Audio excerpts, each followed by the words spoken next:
ကျမကလွန်ခဲ့တဲ့10နှစ်တုန်းကကျောင်းတက်ရင်စိုက်ခဲ့တဲ့ကောင်လေးနဲ့ဒီနေခဲ့ကြရင်ကိုဝင်ရခဲ့ပြီးနောက်နှစ်ဖက်မိဘတွေသဘောမတူလို့မယူပြစ်ကြပဲခလေးလေးပြတ်ကျသွားပါတယ်။အဲ့နောက်ပိုင်းသူနဲ့အဆက်အသွယ်ပြတ်သွားပြီးဗီဇတွေတော့ထပ်ထားဖြစ်ပါတယ်။ LDRS အဖြစ်သာ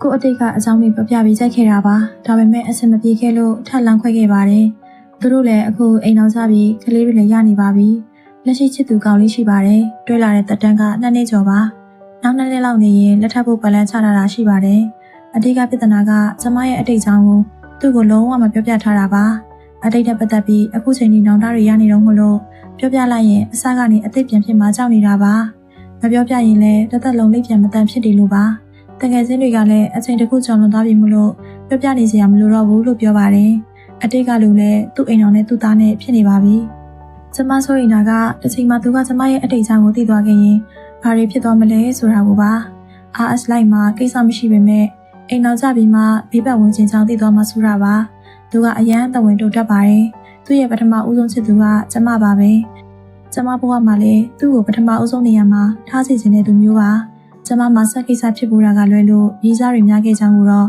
သူသိနေပြီးသားပါ။ကျမပြောပြလိုက်ရင်လည်းသူလက်ခံနိုင်ပါမလား။အခုသူကယူဖို့ပြောလာလေကျမကအဲ့ဒီအတိတ်ကိုကြောက်လာလေးဖြစ်နေလို့ဘာဆက်လုပ်တင်လဲဆိုတာအကြံပေးကြပါအောင်ရှင်။မိမသားတို့ရှင်ဖွင့်ရာ